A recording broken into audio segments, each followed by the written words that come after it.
아멘. 감격스러운 새해 첫 주일 예배입니다. 감격스러운 자리, 영광스러운 자리, 귀한 은혜의 자리에 앉아있는 여러분들이 귀한 사람들입니다. 전해받지 못했고 전해에 누리지 못했던 하나님의 은혜를 오늘 예배 시작을 통해서 올 한 해에 하나님께서 부어주시기를 바랍니다. 우리는 새해 첫 태양이 떠오를 때에 어제를 밀어내고 어둠을 밀어내고 새 태양이 떠오른다, 이런 생각을 갖습니다. 하나님께서 올 한 해 여러분들에게 새 은혜의 찬란한 빛을 쏟아 부어주시기를 바랍니다. 2년 전부터 시작되었던 이 코로나의 상황이 언제 끝날 줄을 모르고 더 악화되어 가고 있습니다. 문제는 아무도 이 끝을 모른다는데 사람의 지식의 한계와 사람의 무지의 본성이 있습니다. 우리가 이 과정을 아무도 모른다는데 우리가 너무나 연약한 티끌이라고 하는 것을 알게 됩니다. 그럼에도 하나님은 가장 어려운 때에 큰 일을 행하셨음을 우리는 성경을 통해서 알게 됩니다. 거의 약 3000년 전에 애굽에서 가장 바로에 포악한 시대가 되었을 때에 하나님은 모세를 보내셔서 그들을 출애굽하게 하고 하나님의 말씀으로 법을 만들며 율법을 만들며 제도를 만들어서 지도를 바꾸고 역사에 없는 히브리 문명이라고 하는 어마어마한 문명이 3000년 전에 탄생하지 않습니까? 히브리 문명은 간단해요. 땅에 사는 사람들이 땅의 것으로 제국을 만들어서 살아가는 것이 아니라 천국에 있는 하나님을 믿어야 된다. 영생을 생각하면서 살아야 된다. 우리는 피조물이다. 우리를 창조한 하나님을 예배하며 살아가야 된다. 이게 히브리 문명이 우리 인류에게 남긴 역사입니다. 2000년 전 로마가 가장 잔혹한 통치를 할 때 하나님은 예수님을 보내주셔서 복음을 선포하지 않았습니까? 우리가 가장 어려울 때 하나님은 이렇게 가장 큰 일을 행하셨는데, 만일 저와 여러분이 지금 21세기를 가장 어렵다 생각한다면 하나님은 더 큰 일을 행하시리라 믿습니다. 지난 200년 동안 인간은 테크놀로지를 앞세워서 기술 발전의 세상을 만들었습니다. 이보다 더 잘 산 세상이 오지를 않았습니다. 그러나 기대와는 점점 더 불행하게 되고 기대와는 달리 불행하게 되고 비참해지고 있습니다. 이런 재앙 앞에서 인간이 무엇이며 어떻게 살아가야 할 것인가 사색하는 그런 철학이 다시 와야 합니다. 그러면서 인간은 피조물이고 우리를 창조한 하나님 있다, 복음을 믿고 구원받아 하나님의 자녀가 되어야 된다라고 하는 이 신학이 다시 부활하고 도래해야 하는 그 시기가 되지 않았나 생각을 해봅니다. 자, 저는 오늘 2020년 새해 첫 주일에 예수님께서 어떻게 새 시대, 새 하나님의 나라를 선포하시고 여셨는가, 이 말씀을 여러분에게 전하고 싶습니다. 그래서 이 말씀을 따라오면서 2022년은 과연 나에게 새 시대일 수 있는가? 내 삶을 새롭게 하고 내 신앙을 새롭게 할 수 있는 이 새로운 시대가 될 수가 있는가? 아니면 1월을 우리가 제뉴얼이라고 합니다. 제뉴얼이를 야누스라고 하는 신화에서 온 거예요. 야누스는 앞과 뒤에 얼굴이 있어서 과거와 미래를 보는 그런 동시적인 것인데, 2022년은 그저 2021년에 이어진 새해인가? 이런 생각을 해볼 수 있지만, 제가 이 메시지를 여러분에게 전하면서 2022년은 내가 뭔가 좀 새롭게 살아야겠다. 어제도 잘 살았지만 뭔가 하나님께서 일으키신 그 시대를 따라가야겠다 하는 어떤 감동과 영감이 있기를 바랍니다. 2000년 전에 예수님은 하나님 나라의 새 시대를 열면서 그 시대를 단절했습니다. 율법의 시대가 아니라 복음의 시대를 열었고, 율법의 시대가 아니라 사랑과 포용의 시대, 용서의 시대를 열었습니다. 단순한 시대가 아니라 사람을 사랑하고 사람에서 제외되고 많은 사람이 손가락질하는 사람에게 가서 그대들은 하나님의 자녀다. 하나님의 자녀다. 누구든지 하나님 나라로 오고 나를 믿는 자는 영생을 받으며 새 하나님의 나라의 새로운 시대를 살 수 있다. 이런 말씀을 전했습니다. 그래서 오늘 말씀을 보면 갈릴리에서 이런 사람들을 만나는 이야기입니다. 예수님의 가장 중요한 사역, 무엇이었는지 우리는 성경을 통해서만 알 수 있습니다. 마태, 마가, 누가, 요한이 유일하게 우리에게 전해주는 것은 예수님의 가장 먼저 시작하였던 사역은 제자들을 만나는 사역, 사람을 찾는 사역, 하나님의 나라를 기다리고 새 시대를 만들어낼 수 있는 그런 사람을 만나는 일이 예수님의 첫 사역이었고 끝 사역이었다. 그리고 그들에게 메시지를 주면서 내가 너희에게 가르친 모든 것을 세상에 가서 분부하여 명하라, 이런 말씀을 주심으로 예수님의 첫 사역과 종말의 사역과 모든 사역이 사람을 찾는 사역, 제자를 만들어내는 사역이었다는 것을 성경이 우리에게 전해주고 있기 때문에 여기서 우리는 질문해야 됩니다. 대한민국에 이렇게 많은 교회에서 우리가 어떤 신앙생활을 할 것인가? 내가 목사의 직분으로, 장로의 직분으로, 권사의 직분으로, 집사의 직분으로 신앙생활하는 그런 신앙에 만족할 것인가? 도전하는 것입니다. 기독교의 신앙의 핵심은 제자되는 신앙인 줄 믿습니다. 여러분 놀라지 마세요. 기독교의 신앙은 어떤 신앙이어야 되느냐? 제자가 되는 신앙이어야 한다. 이걸 알게 된 경우가 그렇게 많죠. 100년도 안 됩니다. 기억해 두시면 좋습니다. 본헤퍼라는 신학자가 외쳤던 겁니다. 구라파에 살다 보니까 아버지가 하나님을 믿으면 자녀들도 하나님이 되어서 그 의미를 모른 채 한 발은 교회에 들고 한 발은 세상에 들고 그 두 발 다 세상에 들면서 생각은 늘 우리 아버지 신앙의 전통을 따라 우리는 기독교인이라, 이런 세상 속에서 본헤퍼가 외칩니다. 성경을 다시 읽고 다시 읽고 보니까 그리스도인의 신앙이라고는 이 어두운 사회 속에서 십자가를 지면서 자기 목숨까지도 내놓을 수 있으면서 하나님의 나라를 전파하고 뚫고 나가는 그런 제자의 신앙이 되어야 한다. 그도 결국은 예수님의 가는 길을 갔던 그런 우린 역사를 알고 있습니다. 그래서 우리는 이 오늘 말씀을 읽으면서 질문해 봅니다. 아니 어떻게 예수님께서 이 갈릴리의 젊은이들을 만났는데 이렇게 쉽게 사람을 찾을 수가 있지? 물론 성경이 마태복음, 마가복음, 누가라고 하는 이 제자들이 모든 것을 거두절미하고 간단하게 전해주기 때문에 우리는 그런 질문을 할 수밖에 없습니다. 저는 오늘 여기에 나온 베드로라든가 여러 사람들을 제자라고 칭하지 않겠습니다. 그냥 갈릴리의 젊은이들이라고 칭하겠습니다. 왜? 지금은 초기이기 때문에 그렇습니다. 아직 제자의 어떤 자격이라든가 그런 것을 받을 상황이 아니었습니다. 아주 초기였습니다. 어떻게 예수님께서 제자들을 이렇게 쉽게 만날 수가 있었지? 어떤 사람이 와서 제게, 신동철 목사님, 아니 당신의 그 민들레 교회에는 1000명이 넘는 성도들이 모인다는데 아니 어떻게 그렇게 성도들을 쉽게 만나서 목회를 할 수가 있어? 이렇게 질문할 수가 있겠지요. 아, 민들레 교회에 그렇게 수많은 헌신된 자들을 신동철 목사님 어떻게 쉽게 만날 수가 있어? 이렇게 질문할 수가 있습니다. 두 번째로는 우리는 이 본문에 의해서 질문해 볼 수 있는 것은, 아니 예수님을 이렇게 만났는데, 갈릴리 해변에서 만났는데 그 갈릴리에 살았던 그 젊은이들이 어떻게 예수님 앞에 쉽게 배와 그물을 버려두고 아버지까지 버려두고 예수님을 따르면서 훗날 결과적으로 볼 때 예수님의 제자가 되었고 초기 교회를 만드는 그런 뭔가 개척자들이 되었고 프론티어가 되었고 헌신자들이 되어서 그 교회의 전통이 오늘 우리에게까지 전해왔지. 아니 어떻게 예수님을 만나도 이렇게 쉽게 결단할 수 있어? 이런 질문을 해볼 수가 있어야 됩니다. 아니 나는 10년을 다녀도 교회에 헌신하지 못하고 있는데 20년을 다녀도 예배 시간마다 늦고, 우리 교회는 한 사람도 없지만 너무 긴장하십니까? 마음을 좀 푸세요. 아니 나는 20년을 다녀도 하나님을 기쁘게 했다고 하는 그 감격이 내 속에 없는데, 그 믿음의 깊이가 없는데 어떻게 이 사람들은 만나자마자 이런 결단을 하고 자기 삶을 주님께 맡겼던가? 제가 한번 질문합니다. 여러분 결혼하신 분들, 아내들이요, 자기 남편에게 목숨을 바치겠다고 결단하신 분 아멘?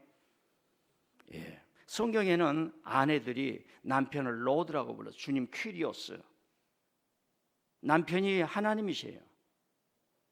그것이 분리되어 오면서 하나님과 그 퀴리오스 로드라고 분리가 되는 거죠. 자, 남편들에게 묻습니다. 목사님, 저는 제 아내한테 꽉 잡혀 살고 아예 그냥 목숨을 맡겨놨습니다 하신 분 아멘? 예. 우리가 질문할 수 있잖아요. 성경 읽으면서 그래야 도전이 되는 겁니다. 혼과 영과 관절과 골수와 내 생각이 쪼개지는 거예요. 아니 어떻게 이 젊은이들은 예수님을 만났을 때에 아버지 이제 때가 왔습니다. 여러분 그 말 안 나와요. 저는 압니다. 오냐 그래 내 자식 따라가라. 초대교회에 그런 게 있었어요. 고기는 내가 잡을 것이며 배는 내가 처리하마. 아들아 따라가라. 한번 따라합시다. 아들아 따라가라. 그게 예수님의 첫 장면에, 사역의 첫 장면에 나온 겁니다. 한번 따라. 여보, 기업은 내가 책임질 테니 당신이 따라가게. 그런 일들이 모두에게 있는 겁니다. 왜 이런 일이 일어났을까? 왜 이런 일이 일어났을까? 여러분, 이런 일을 하게 되는 상황이 있어요. 제가 두 가지만 말씀을 드리겠습니다. 여러분과 저는 오늘 하나님의 메시지를 받는데 2022년이라고 하는 상황 속에서 메시지를 받고 있어요. 여러분 모르겠지만 2022년을 발판으로 우리 민들레 교회는 좀 달려가야겠다. 저의 영감과 목회 구상 속에 이 상황 속에서 메시지를 듣고 있습니다. 그렇기 때문에 이 메시지를 듣는 사람은 도망가서는 안 되고 제가 달려가는 만큼 더 달려가기를 바라고, 내가 하는 말에 대해서 하나님의 말씀이라면 아멘, 제가 따라가겠습니다 하는 역사가 일어나기를 바랍니다. 그러면 되는 거예요. 베드로가 주님을 따르지 않았으면, 베드로는 이름도 없어요. 왜? 베드로는 주님이 주신 이름이거든. 시몬이요, 시몬. 시몬을 세게 해봐요. 무슨 이름으로 되겠어요? 그런 하찮은 존재로 남지만 주님 앞에 쓰임 받았을 때, 주님의 손에 맡겼을 때, 주님께 그가 달려갔을 때, 주님, 우리가 당신을 기다렸습니다. 때가 왔습니다. 맞습니다. 마가가 때가 찼고 하나님의 나라가 가까이 왔으니, 주님, 하나님의 때를, 이 때를 기다렸는데 나를 주님께 맡깁니다. 데려가 주십시오. 이게 베드로와 그 갈릴리 젊은이들이 했던 이야기예요. 오늘 갈릴리 이 민들레라는 동네에서 이 민들레라는 동네가 아니죠. 갈매동이라는 동네에서, 갈매동하고 갈릴리하고 비슷하네요. 야, 오늘 사 깨달았네요, 제가.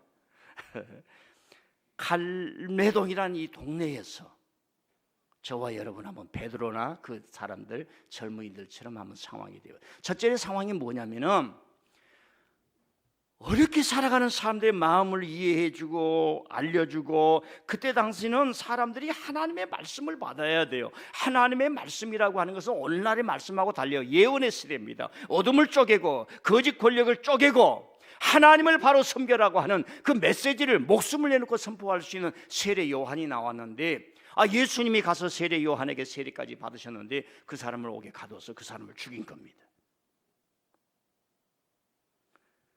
여러분, 이런 상황은 영국이 인도의 간디를 감옥에 가둔 것하고 똑같습니다.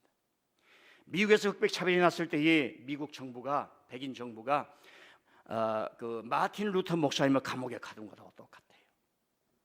조선의 왕들이 통치를 못하고 많은 사람들이 길을 찾지 못해 조선의 백성들이 패를 고르며 죽어가고 살 길이 없고 희망이 보이지 않을 때 이래서는 안 된다 했던 전봉준을 목을 치는 것하고 똑같습니다. 그런 상황이에요. 여러분, 우리는 성경을 이 도케티즘으로 읽으면서 역사의 현실에 뿌리를 내리고 있는 거예요. 이런 얘기를 하면 제가 목사님 설교가 어렵습니다 하는데 오늘부터는 그런 사람이 없을 것 같아요. 여러분, 그때의 하나님의 나라를 기다렸던 이 젊은이들이 기다릴 수가 없는 겁니다. 그때 당시에 하나님의 나라를 기다리며 때를 기다렸던 예수님이 가만히 있을 수 없는 겁니다. 하나님의 성령으로 태어난 요셉, 세례 요한, 하나님이 붙들고 많은 사람들에게 희망의 메시지를 전해주면서 많은 사람이 회개하고 오는데, 로마를 위해서 욕도 하지 않았습니다. 예루살렘 종교를 향해서 욕도 하지 않았지만 그의 목을 치는 그 순간에 저와 여러분이라면 어떡하겠어요? 우리는 촛불을 들었지 않습니까? 이런 상황이에요. 2022년이라는 상황, 이 코로나라는 상황, 전 세계 통곡 소리가 그치지 않고 있는 이 시대에 하나님이 인류를 향해서 돌아오라고 하는, 하나님이 여러분을 향해서 돌아오라고 하는, 30년, 40년, 50년 동안 세상에서 잘 살았지 돌아오라는 그런 사인을 가진 사람이 오늘 갈릴리의 이 만남에 축복이 있는 줄 믿습니다. 두 번째 상황은 그때 당시 종교가 빛을 잃었어요. 길게 얘기하지 않겠습니다. 예루살렘 종교에 희망이 없어요. 종교인들을 봐도 희망이 없어요. 예수님이 그 종교인들을 향해서 말했습니다. 너희들은 기도할 때 저 사람들과 기도하지 말라는 얘기입니다. 기도라고 하는 것은 하나님 앞에서 겸손하게 거룩하게 골방에 들어가서 진짜로 자기를 낮추고 죄를 통회하며 죄를 통회하며 세리가 통회하듯 하라 하면서 주님이 가르쳐주지 않았습니까? 사람들은 그래요. 교회를 안 나가도, 종교를 갖지 않아도, 저 교회만은, 저 성도님들만은 뭔가 우리에게 희망이 되고 힘이 되기를 원하는데, 종교가 커지다 보면 집단이 되고 정치 논리화 속에서 빠져가다 보니까 사람들로부터 어려움 얘기를 듣게 되는 겁니다. 그때에 갈릴리에 살았던 이 젊은이들은 구약의 예언자 전통을 받으면서 하나님의 때가 온다는 것을 그걸 붙들고 준비하고 있었어요. 기다리고 있었습니다. 예루살렘의 번화한 도시의 젊은이들은 권력자들 뒷따를 다니면서 언제 나에게 티오가 올까? 언제 나에게 찬스가 올까? 언제 나에게 아빠 찬스가 올까? 엄마 찬스가 올까? 이런 것만 기다렸지만 갈릴리의 젊은이들은 그러지를 않았습니다. 뭔가 때가 오면 자신이 나설 것이고 위기가 오면은 내가 나에게 준 이 생명의 기간을 하나님을 위해서 살리라, 그런 준비되었어요. 그런데 예수님이 갈릴리 해변을 한 번만 왔다 갔다 했겠습니까? 여러분이 한 번 와서 은혜를 받습니까? 민들레 교회는 앞으로 한 52주, 한 3년은 부지런히 다녀야 뿌리가 쫙 내릴 줄 믿습니다. 오늘 오신 분들은 3년 동안 주구장창 오시기를 바랍니다. 예, 이상선 목사님만 빼고요. 가끔 가도 오셔도 됩니다. 그랬기 때문에 예수님을 만났을 때에 여러분요, 자신의 모든 걸 내려놓을 수 있어요. 하나님의 콜링이 올 때, 사명이 오기 전까지 우리는 평소에 예배 드립니다. 그 본교회에서 자연스럽게 신앙생활 합니다. 그저 그러려니 신앙생활 합니다. 그 준비 기간이 돼야 되는데, 그것이 준비 기간이라고 생각하지 않고 자기 만족을 위한 신앙생활을 하면 하나님을 만나서 배와 그물을 버리는 그런 어떤 감격의 순간이 없어요. 사람은요 상대의 대상과 절대적으로 만나야 돼요. 그걸 우리는 사랑이라고 합니다. 그래서 그 사람의 사랑은 변질이 돼요. 시간이 가면 녹이 슬어요. 시간이 가면은 흩어지게 됩니다. 분산되게 됩니다. 그러나 하나님의 사랑은 그렇지를 않아요. 나의 전체를 드리고 거룩한 산제사로 드릴 때 오는 그 사랑의 힘이 나의 생명의 힘이 되는 거예요. 이 땅에서 구원받고 죄에서 구원받고 우리가 죽더라도 천국에서 구원받는 이 일치된 사랑, 여러분들은 언제 여러분의 삶, 마음 중심을 어디에 쏟아봤습니까? 대한민국의 남자들은요, 한 1,000만 원짜리 시계 사는데 모든 올인을 하고 있는 거예요.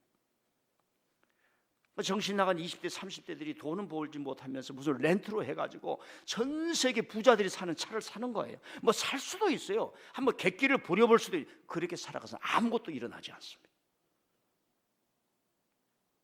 여러분, 닥터 리라고 지금 대한민국에 미국에 와가지고 그 어린이들에게 이렇게 자본을 관리하는 법을 가르쳐야 합니다. 그래서 주식 투자라는 그 미스터 리라고 하는 선생님, 그 유튜브에서 많이 나오는데 또 방송에서 나오고 텔레비에서 나오는데 여러분 유심히 보세요. 그분은 크리스찬인데 그분이 하는 얘기가 있어요. 자기가 가서 강의를 하는데, 당신들 돈도 없는 주제에 명품백 들고 만날 그것에 미쳐 살면은 노후가 불행해진다, 이 얘기를 했더니 연예이고 뭐고 다 팔아버리더라는 거예요. 삶에 어디에서 자긍심을 가져야 하는지, 삶에 어디에서 자긍심을 가져야, 오늘 우리는 이 성경을 통해서 알아야 됩니다. 2022년도 내가 주님 앞에 완전히 드림으로 하나님과 내가 일치가 되는 그 어떤 그 뜨거운 기쁨, 여기에 오면은 사랑 안에 두려움이 없나니 두려움을 내어 쫓는 역사가 일어납니다. 이런 상황 속에서 이 제자들이 예수님 앞에 모든 걸 버려두고 따르게 되는 거지요. 이런 상황이 전제되지 않는다면 안 됩니다. 민들레 교회 와 보니까 여기도 내가 봉사가 필요하고 여기도 필요하고 목사님을 앞으로 가려고 하는데 내가 지원해야 되고 기도해야 되고 내가 헌신해야 되고, 이 마음이 와야 여러분의 믿음이 쑥 커지는 줄 믿습니다.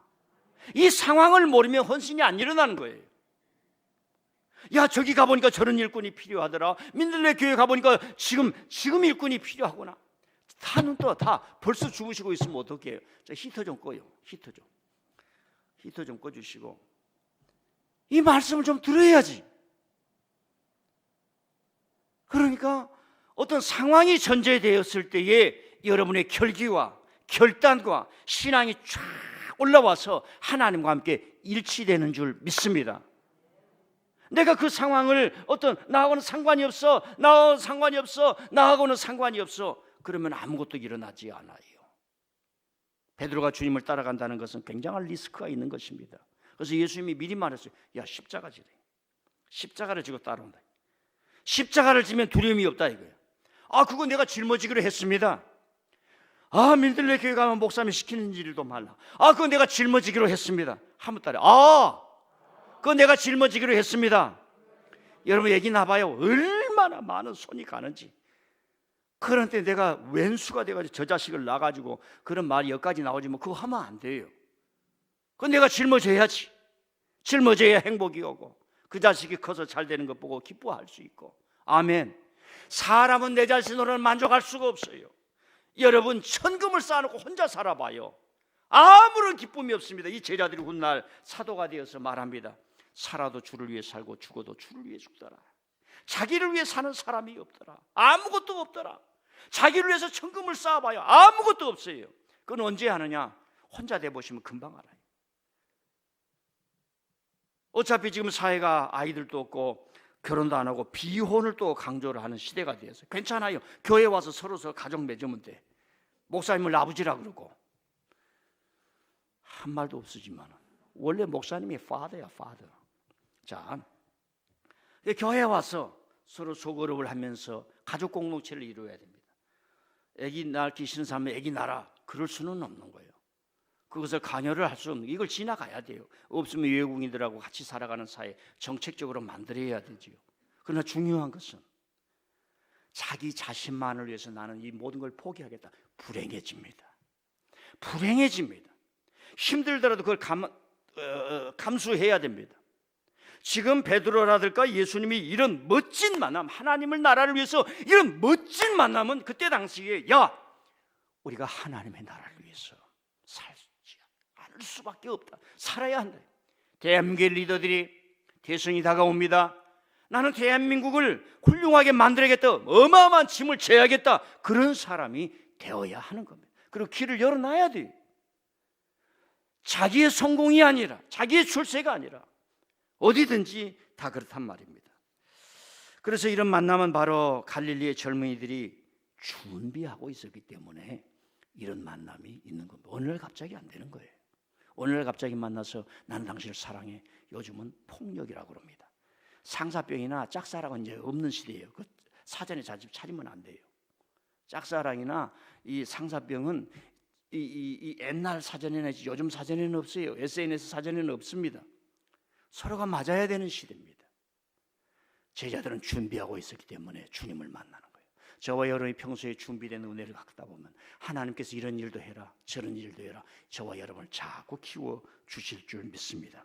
여러분 준비하는 것은 좋은 일을, 어제 했던 좋은 일을 지금 계속하는 겁니다. 눈에 아무 증거 안 보이고 손에 잡힌 것 없어도 지금 계속해 나가는 것, 하나님의 약속을 향하여 광야를 지속해서 가는 것, 사방이 어두워도 메시아를 기다렸던 갈릴리 젊은이들처럼 하나님 나라를 대망하며 가는 것, 이것이 바로 준비하는 것입니다. 저와 여러분 50대를 준비해야 되고 60대를 준비하고 70대를 준비해야 됩니다. 특별한 게 없어요. 특별한 게 없습니다. 지금 잘하는 것을 계속 지속해 나가는 것이 준비하는 것인 줄 믿습니다. 그 중에 하나가 뭐냐면 하나님의 약속을 붙드는 거예요. 자, 세 번째로는 저는 이런 상상을 해봐요. 예수님이 갈릴리에서 이 젊은이들을 만났을 때에 예수님은 어떤 마음이셨을까? 성경은 말하지 않아요. 아니, 예수님이 그 젊은이들을 만났는데 어이 차례들 다 따라오게 했는데 이 만남 속에서 몇 번의 대화를 가지고 맞습니다. 제가 세례 요한에게 세례를 받던 주님을 제가 알고 있습니다. 주님이 세례를 받을 때 하늘 문이 열리고 이는 내 사랑하는 아들이요 내 사랑하는 아들이라는 그 음성을 들렸다는 것을 우리들은 소문 들어서 알고 있습니다. 우리가 이때를 기다렸습니다. 우리가 구약에서 예언자들이 약속했던 그 약속이 이루어질 날, 메시아를 보내줄 날, 그 날을 기다리고 있었습니다. 저희 기도를 받아주십시오. 제가 가진 이 그물을 버리겠습니다. 배도 두겠습니다. 이제는 뒤돌아보지 않겠습니다. 아버지 괜찮죠? 아들아 가라. 그런 노래 아십니까? 아버지 걱정은 하지 마세요. 아들아 망토는 가져가야지. 아버지 걱정은 하지 마세요. 이 장면이, 아버지 나는 주님께로 향해서 내 몸을 바치러 갑니다. 불효인 줄 알지만 대의를 위해서 가겠습니다. 아들아 가라. 이 말씀이 이 속에 숨겨져 있습니다. 여러분, 예수님이 그날 저녁에 잠을 잤겠습니까? 사람을 만났는데 잠이 오겠어요? 하나님 나라를 이렇게 아버지께서 열어주시는구나. 하나님의 나라를 이렇게 아버지께서 열어주시는구나. 아멘. 그 역사가 있어요. 여러분, 사람을 만나면 다투고 살아가는 사람으로 여러분의 인생을 살아갑니까? 아니면 하나님을 만나고 하나님을 만나는 공동체에서 정말로 저녁에 잠을 자지 않고 기뻐할 수 있는 그런 것을 꿈꾸며 일어나며 누리며 살아가고 있습니까? 둘은 항상 공존하는 거예요. 여러분, 환상을 가지면 안 됩니다. 아무리 은혜 생활을 할지라도 우리는 어려움이 옵니다. 예수님이 베드로에게도 사탄이야, 그렇게 하면 사탄이야, 내 심장을 갈갈이 찢는 거야. 주여 잘못했습니다. 주여 잘못했습니다. 사람이 살아갈 때는 모든 것이 다 아파야 했습니다. 그럼에도 우리는 주님 안에 있다면 그걸 컨트롤할 수가 있습니다. 사랑에는 애증이 있습니다. 사랑에는 어둠이 있습니다. 빛에는 어둠이 있습니다. 그런데도 주님은 이 젊은이들을 만났을 때 놀라운 기쁨과 하나님 아버지 감사합니다. 제가 여러분들을 만났을 때 하나님 아버지 감사합니다. 여러분들은 목자를 만났을 때 하나님 아버지 감사합니다. 예, 아멘 안 하는 사람들은 속으로 아멘 하겠죠. 이런 기쁨이 있는 거예요. 하나님 나라는요 너무너무 큰 기쁨이 있는 거예요. 여기 찬양 우리가 들었지 않습니까? You call my name. 예수님이요 그리고 불러놓고 이렇게 말합니다. 너는 내 것이라. 너는 베드로라. 이게 너는 게바라. 게바란 말이 아람 말이고, 아람 말을 번역해서 피터란 말은 이제 그 헬라 말을 영어로 번역한 말이 피터, 베드로란 말이야. 베드로라는 말. 놀랍지 않습니까? 나는 너희들을 책임진다는 말이에요. 그러니까 이걸 뒤집어 보면 베드로가 목숨을 내놓은 게 아니라 예수님이 이들을 향해서 다 준 거예요. 목숨을 준 거예요. 그래서 요한복음에 보면 예수님이 주님을 사랑하시되 끝까지 사랑하시느라 저와 여러분이 이 지상에서 좀 이렇게 느끼고 경험하고 그런 것 중에 하나가 난 당신을 끝까지 사랑해. 이걸 들어봐야 돼요. 한번 따라합시다. 난 당신을 끝까지 사랑해. 아들아 끝까지 사랑해. 여보 죽도록 사랑해. 예, 그거 노트에 적어놨는데 잉크가 다 파래버렸잖아요. 하나님이 새 은혜의 힘을 주시기를 바랍니다. 그러니까 이 제자들을 만났을 때에 예수님께서 그날 저녁에 잠을 주무시지 못하는 거예요. 그래서 이들을 내가 책임져야 되겠구나. 이들을 완전히 다른 사람으로 만든다. 그 능력이 주님 안에 있잖아요. 아버지의 권세와 능력을 다 받았다고 그랬어요. 하나님의 아버지와 권세와 능력을 내게 다 주었으니 이 권세를 너희에게 준다 그랬어요. 그러니까 예수님은 베드로를 향해서 개발하래. 아주 상징적이다. 한 사람에게만. 여러분 구약에 보면은 이스라엘을 향해서 이렇게 말합니다. 내가 너를 지명하여 불렀나니 너는 내 것이라. 여러분들은 하나님의 것이라. 나는 예수님 안에서 하나님의 것이라. 하나님의 소유를 넘어선 하나님의 사랑의 관계를 만들어주신 거예요. 이 내 것이라는 말을 소유로만 이해하면 안 돼요. 소유도 있지만 그걸 뛰어넘어서 너는 나와의 자녀의 관계이기 때문에 내가 보호해 주리라. 이런 말씀입니다. 근데 이게 안 믿어질 때가 있어요. 환난이 오고 역경이 올 때. 손에 아무 잡힌 것 없고 눈에 보이는 것 없지만은 믿음만을 가지고서 늘 걸어가리라. 베드로가 말입니다. 주님을 따라가는데 예수님이 앞에서 죽는 거예요. 큰 충격을 받습니다. 너무 큰 충격을 받고 방황했어요. 여러분 살다 보면 방황할 때도 옵니다. 그러나 방황을 두려워하지 마십시오. 한번 따라합시다. 하나님 감사합니다. 방황도 은혜야. 어떤 사람은 걱정 근심하지 말라는데 여러분 솔직히 말해서 인생을 살아보고 걱정 근심이 안 될 때가 있습니까? 아무 때도 걱정도 은혜다. 큰 걱정을 받고 하나님 앞에서 해결해 봐야 적은 걱정으로 살아가는 사람을 위로할 수 있고 그까진 것쯤이야. 그까진 것쯤이야. 남자는 군대 갔다 오면 인생이 무엇인지 조금 알아요. 그 거뜬히 일어설 수 있는 힘을 받지 않습니까? 자, 그래서 이 젊은이들이 자기 것을 완전히 드리는 거예요. 예수님이 너무 기뻐하는 거예요. 그걸 제자들이 아는 겁니다. 제자들이 아는 거예요. 야, 영적인 기쁨이 이런구나. 그래서 3년 동안을 따라다니는 겁니다. 기쁨이 힘이에요. 하나님과 함께하는 기쁨. 베드로야, 너는 내 것이라. 내가 너를 사람을 낚는 어부가 될 것이다. 아무도 너를 다치지 못하게 할 것이다. 너를 통해서 교회를 만들어낼 텐데, 교회를 세울 텐데 수많은 사람이 와서 아버지를 알 것이며 천국의 은혜를 받을 것이며 영생을 받을 것이다. 음부의 권세가 이기지 못한다. 단 교회에서 다투는 사람들은 교회를 허물 것이다. 우리 교회 빼고 대한민국에 너무나 많은 사람이 다투고 있어요. 다 하나님 앞에 종이 되어야 할 줄 믿습니다. 더 하나님 앞에 종이 되어야 돼. 예배는 바짝 엎드리는 거예요. 12월 31일 송구 영선 예배를 드는데 어떤 친구 목사님한테 사진을 보내왔어요. 그 교회는 저는 보고 좀 이제 웃었는데 교인들이 한데 강단에 다 장로님들하고 목사님이 올라가지고 그냥 다 신발 벗고 무릎 꿇고 이렇게 절을 했어. 그러니까 그걸 보고 또 목사님이 절을 하니까 또 기분 좋아하는 성도들이 이제 쓴 거예요. 아이고 우리 목사님이 이렇게 납작 엎드시니 감사합니다. 교회는요 납작 엎드는 거예요. 그러면 자기가 사는 거예요. 그걸 배우는 거예요. 교회는 업적을 세우는 것은 후예요. 업적이라고 하는 게 영혼 구원하는 업적 외에 다른 걸 하면 안 돼요. 집을 사거나 뭐 기업을 하거나. 이단들은 다 기업을 하잖아요. 회사를 운영하죠. 악독한 겁니다, 여러분들. 하나님은 만나를 주고 살아갈 때가 있어요. 돈을 쌓아놓고 살라고 그래요. 여러분, 교회는 납작 엎드리고 영혼 구원을 하는 사역만 커져야지 다른 게 커지면 시험이 오는 거예요. 자, 여기서 잠깐 우리 교우들에게 올 한 해 제가 어떻게 목회를 할 것인가 간단하게 말씀을 드리고 올라가겠습니다. 자, 제가 아까 광고 시간에 우리 자녀들을 구원하기 위해서 어떻게 할 수가 없어요. 기도할 수밖에 없지 않습니까? 맨 입으로 기도하면 안 돼요. 오직 모든 일에 기도와 간구로 너희 구할 것을 감사함으로 하나님께 하라. 합니다. 감사함으로 하나님께 아뢰라. 그 감사란 말이 주님 감사합니다 말이 아니에요. 구약에서 내려오는 것에 구약에서는 화목제물, 즉 평화의 제물, 하나님께 가서 감사의 예물을 드린 것이 이 화목제물이에요. 그것이 신약에 와서 하나님께 감사하는 거예요. 감사. 그 짐승을 받드는 게 아니라. 그래서 우리가 어떤 소원을 아뢰 때 반드시 감사의 예물과 함께 드리는 거예요. 오직 모든 일에 기도와 간구로 너희 구할 것을 감사함으로 하나님께 아뢰라.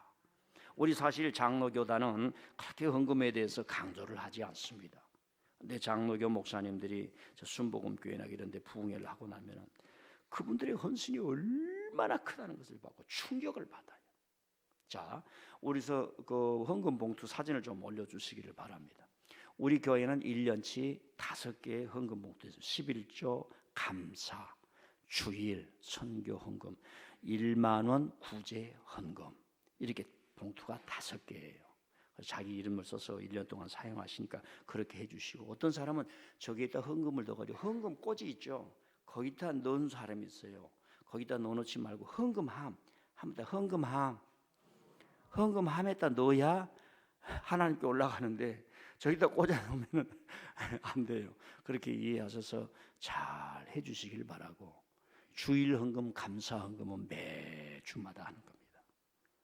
주일 헌금, 감사 헌금. 그래서 그냥 지갑 열어서 하지 마시고 나는 매 주일마다 얼마씩 하겠다. 열심히 해도 여러분 핍절하지 않습니다. 더 잘 될 수가 있습니다. 저와 여러분이 하나님을 보여주는 의미는 나는 그저 주님이 원하는 대로 물질을 사용해도 나는 풍족하다. 이걸 우리가 증명해 주어야 합니다. 12월 31일 여러분 예배당에 오시기 위해서 제가 모 교회의 주차장 문제를 얘기해서 전화를 했더니, 아이고 목사님, 오늘 우리 교회 헌금이 넘쳐가지고 거기는 부교육자들 주면서 부교육자들 사례를 올려줬습니다 그러더라고. 예, 우리 교회도 여러분들을 통해서 넘친 줄 믿습니다.